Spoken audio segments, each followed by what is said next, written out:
All right, guys. So back on the Acura. Been promising to clean it up. So just wanted to show you guys. I pulled it up a little bit to get a little better access to it. As I said, this space is less than ideal. It's a little bit cramped, but at least we can look through the thing a little bit. I can open the doors enough to get in here and vacuum it. Okay, so we got here. Back seat is kind of dirty. It's not terribly filthy, but we see we got a couple of trim panels on the back seat here. Still yet to be determined where they go, but I'll figure it out. Here's one of those knee bolster airbags. This looks kind of rough. Looks like somebody cut it out. So hopefully I don't need the trim panel piece and I can just unbolt the actual airbag and mount it. I gotta figure out where it goes, but I think it may be the one for the passenger side there. We'll check that out. But yeah, there's a piece of trim there on the driver's side back. I believe that goes above the rear view mirror. It covers up that lane departure warning camera and all of that. So that's good that we have that. Let's see. In the front here, there we go. We have the airbag for the driver's side. I was gonna just go ahead and mount it, but I noticed that I don't really have the connectors. I think typically when those airbags ignite, those connectors melt and it messes them up. So normally you need to replace the little jumper harness and sometimes the whole clock spring. So we'll take a look and see. I don't believe we have the harness, but we'll look in this mess all throughout the car and see what we find. Gotta check the trunk as well. But okay, there's some kind of okay, this is one of the front mud flaps. I was wondering what happened to that. I think that's what that is. Yeah, because it's painted and everything. Yep, and you can see the tire rubbed up against it there, but I think we can still use that. I think we just got one though. There's one missing because both front ones are missing. This right here, this looks like the kind of bracket that holds the bumper cover on near the fender. So I don't know if they just didn't install it or if this is an extra piece or what. There's a bunch of other little pieces here, so I'll gather all that stuff up before we vacuum. There's a couple nuts and bolts and stuff too. We don't want to lose any of that stuff, because like I said, I don't work on these cars every day, so I don't have a surplus of the metric bolts and nuts and bolts that you would need for a Honda/Acura. On another note though, I do have access to someone who does that kind of work on these kind of cars, so if we get into a bad situation, I may be able to recover gracefully. Let's see. Yeah, okay, there looks like some vice grips came with the car. We'll take it. What's under here? Okay, cool. Here's the other mud flap. So that's a win. I was already looking like, man, what happened to them? As you see here, here's an example of the ones on the back. But there should be a couple in the front on the lower fenders, and they weren't there. Okay, I should have grabbed my flashlight, but not much here other than dirt. So honestly, it's not a whole lot of parts just laying loose in it. And overall, it shouldn't be too hard to put back together. So that I'm happy to see that. So okay, what I'll do now, I gotta go get my extension cord and I'll try to vacuum it out. And I mean, it's not really a whole lot to show, but I guess I'll show you guys once I clean it up. I'll grab the flashlight so we can light it up a little better. I'm not gonna do a major detail or anything. I just want to treat the car with some dignity and respect and not have trash all over it. And what I'll do is, what are those trim panels that I found there, I'll open up the trunk and put all that stuff in there, you know. I don't like just having it thrown down inside the car. Somebody might jump in there and not know any better, step on something, break it, etc., etc. So we'll do that. We'll get the interior cleaned out. Then eventually we'll back it back up into position. And I think I might go ahead and just jack it up and put it on jack stands now, and maybe start to set up the engine transverse mount. I didn't show it to you guys, but here it is in this box right here. Here's the name of it.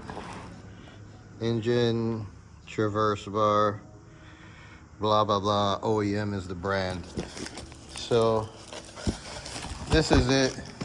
I tell you the man, I'm surprised. It looks like everything was intact because the box had really got beat up in shipping. There was some delivery issue, etc.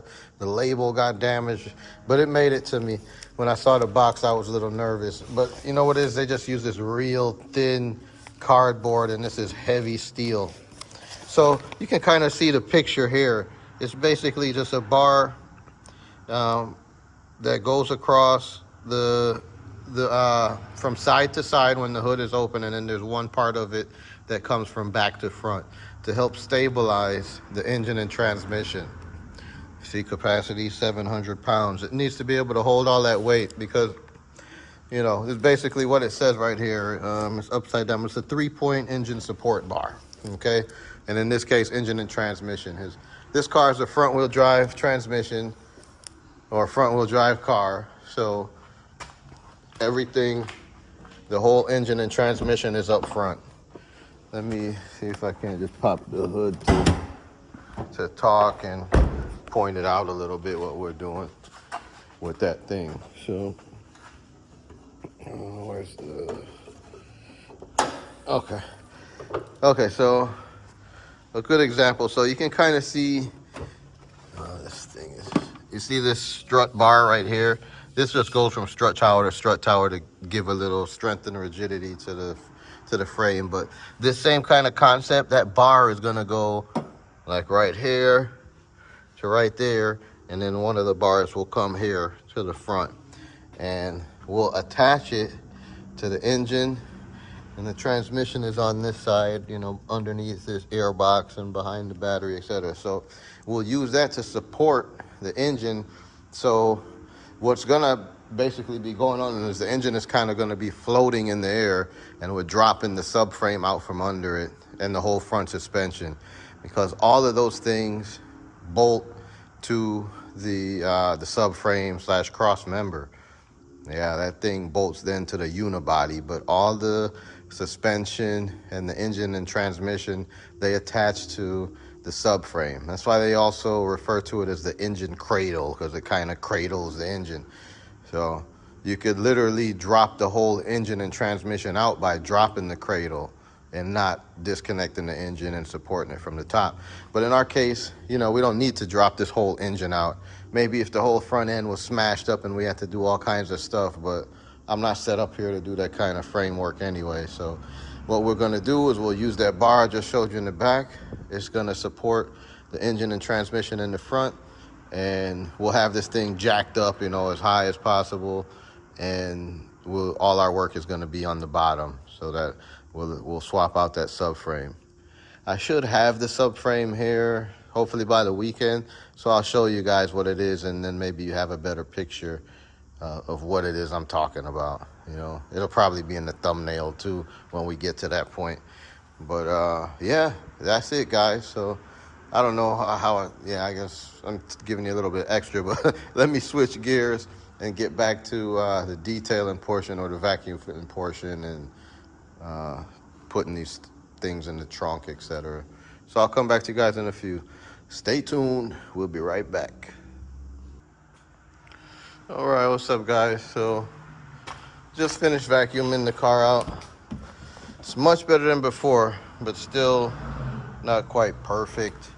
The vacuum cleaner I don't have like the slim nozzle to put on there to really get in all the cracks and crevices.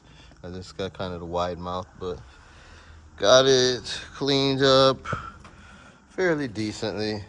You know, I'm gonna go I have like some wipes I'm gonna come and use to clean off the center console and the radio area. But you see, like, this is the part down in there. I couldn't get my vacuum cleaner in there to get all those little crumbs and crust down there. And same kind of with the seat and the cracks and crevices. So I'm gonna try with the wet wipes to see what I can do there. But passenger side had a lot of filth, so it's nice and cleaned up now. And all in all, you know, the car is pretty much intact.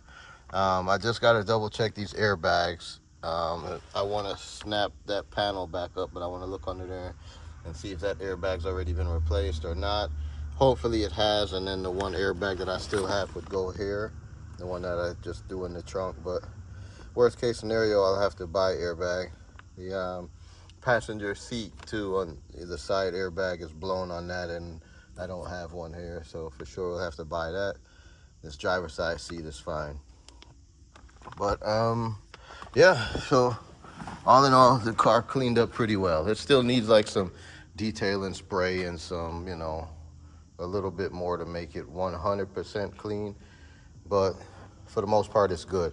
It definitely needs some air freshener because you can still get that animal smell from whatever, I don't know if it was a dog or what the hell was in there, but something for sure, some kind of critter used to ride around in there. I vacuumed up some dog hair. I think it was pretty sure it was a dog, but maybe a small dog. So I saw a bunch of like paw prints on the miscellaneous spots. So it's probably one of those small mini dogs that people love these days. But yeah, everything looks good, man. Nice interior. We'll continue to clean it up, but you know, that's just cosmetic stuff. That's not the most important. It's just what we can get to right now while we wait for these parts. So, I mean, technically, I could start tearing the whole damn other subframe out. I could have all that stuff torn down so that when the other subframe comes, I just swap it in. But over the years, I prefer to just wait on, you know, my experience drives me to wait until I have the other part in my hand.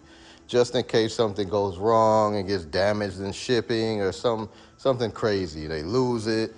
I don't want to have the car completely disabled and you know, engine just dangling from that mount bar. So we'll play it safe. We'll wait until we get the replacement part and we'll take it apart.